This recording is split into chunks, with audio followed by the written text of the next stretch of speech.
بسم اللہ الرحمن الرحیم۔ سعد بن ابی وقاص اور عبد بن زمع رضی اللہ عنہما کا ایک بچے کے بارے میں جھگڑا ہوا۔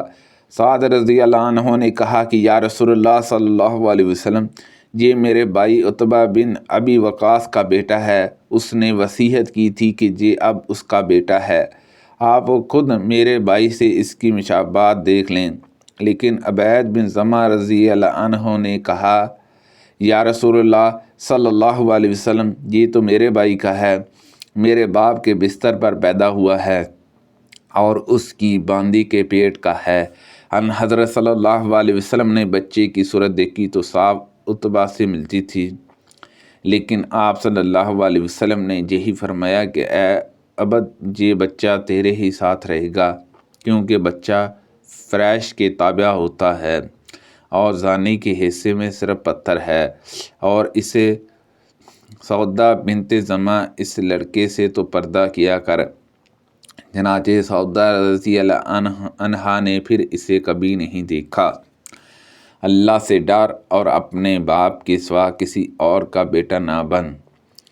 صہیب رضی اللہ عنہ نے کہا کہ اگر مجھے اتنی دولت بھی مل جائے تو بھی میں یہ کہنا پسند نہیں کرتا، مگر واقعہ یہ ہے کہ میں تو بچپن ہی میں چرا لیا گیا تھا۔ انہوں نے پوچھا یا رسول اللہ صلی اللہ علیہ وسلم، ان نیک کاموں کے متعلق آپ کا کیا حکم ہے جنہیں میں جاہلیت کے زمانے میں صلہ رحمی، غلام آزاد کرنے اور صدقہ دینے کے سلسلے میں کیا کرتا تھا؟ کیا ان اعمال کا بھی مجھے ثواب ملے گا؟ حضرت حکیم بن عظم رضی اللہ عنہ فرماتے ہیں کہ رسول اللہ صلی اللہ علیہ وسلم نے فرمایا، جتنی نیکیاں تم پہلے کر چکے ہو ان سب کے ساتھ سلام لائے ہو۔ رسول اللہ صلی اللہ علیہ وسلم کا گزر ایک مردہ بکری پر ہوا۔ آپ صلی اللہ علیہ وسلم نے فرمایا کہ اس کے چمڑے سے تم لوگوں نے کیوں نہ فائدہ اٹھایا؟ صحابہ نے عرض کیا کہ وہ تو مردار ہے۔ آپ صلی اللہ علیہ وسلم نے فرمایا کہ مردار کا صرف کھانا منع ہے۔ رسول اللہ صلی اللہ علیہ وسلم نے فرمایا، اس ذات کی قسم جس کے ہاتھ میں میری جان ہے، وہ زمانہ آنے والا ہے جب ابن مریم عیسیٰ علیہ السلام تم میں ایک عدل اور مصنف حاکم کی حیثیت سے اتریں گے۔ وہ صلیب کو توڑ ڈالیں گے، سوروں کو مار ڈالیں گے اور جزیہ کو ختم کر دیں گے۔ اس وقت مال کی اتنی زیادہ ہوگی کہ کوئی لینے والا نہ رہے گا۔ عمر رضی اللہ عنہ کو معلوم ہوا کہ فلاں شخص نے شراب فروخت کی ہے، تو آپ نے فرمایا کہ اسے اللہ تعالیٰ تباہ و برباد کر دے۔ کیا اسے معلوم نہیں کہ رسول اللہ صلی اللہ علیہ وسلم نے فرمایا تھا اللہ تعالیٰ جھوٹ کو برباد کرے گا، کہ چربی ان پر حرام کی گئی تھی لیکن ان لوگوں نے اسے پگلا کر فروخت کیا۔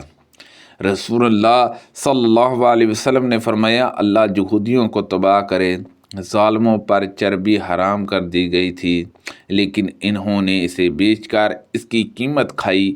میں ابن عباس رضی اللہ عنہما کی خدمت میں حاضر تھا کہ ایک شخص ان کے پاس آیا اور کہا کہ اے ابو عباس، میں ان لوگوں میں سے ہوں جن کی روزی اپنے ہاتھوں کی صنعت پر موقف ہے اور میں یہ مورتیاں بناتا ہوں۔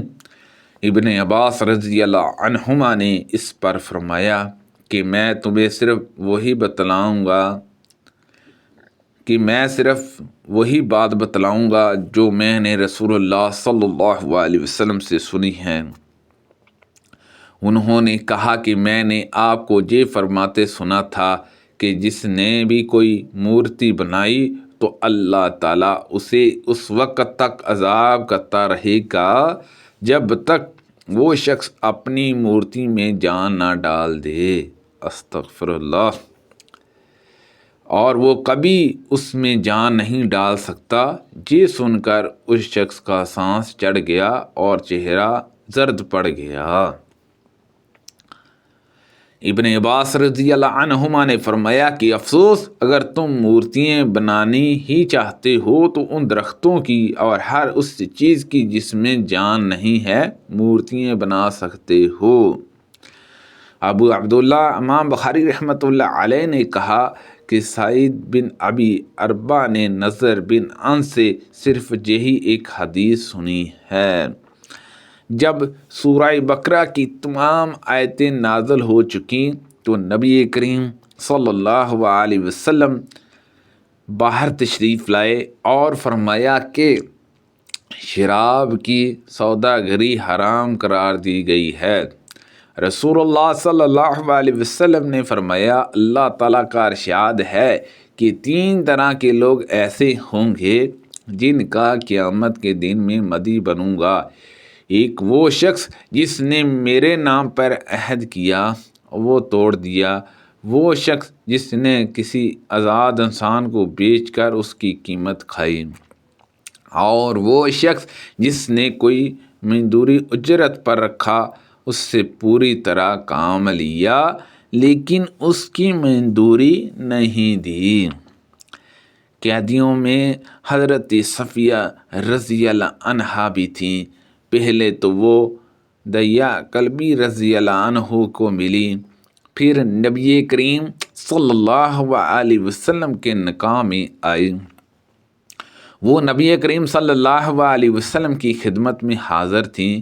ایک انصاری صحابی نے نبی کریم صلی اللہ علیہ وسلم سے پوچھا کہ یا رسول اللہ صلی اللہ علیہ وسلم، لڑائی میں ہم لونڈیوں کے پاس جمع کے لیے جاتے ہیں، ہمارا ارادہ انہیں بیچنے کا بھی ہوتا ہے، تو آپ عزل کا لینے کے متعلق کیا فرماتے ہیں؟ اس پر آپ نے فرمایا، اچھا تم لوگ ایسا کرتے ہو، اگر تم ایسا نہ کرو پھر بھی کوئی حرج نہیں، اس لیے کہ جس روح کی بھی پیدائش اللہ تعالیٰ نے قسمت میں لکھ دی ہے وہ پیدا ہو کر ہی رہے گی۔ نبی کریم صلی اللہ علیہ وسلم نے مدبر غلام بیچا تھا۔ سبحان اللہ عز و جل۔ اللہ پاک سے دعا ہے کہ اللہ پاک ہم سب کو ان حدیثوں پر عمل کرنے کی توفیق عطا فرمائے۔ اللہ پاک ہم سب کو صحت و تندرستی عطا فرمائے۔ کوئی غلطی کوتاہی ہو گئی ہو تو اللہ پاک معاف فرمائے۔ آمین بجاہ النبی الامین صلی اللہ علیہ وسلم۔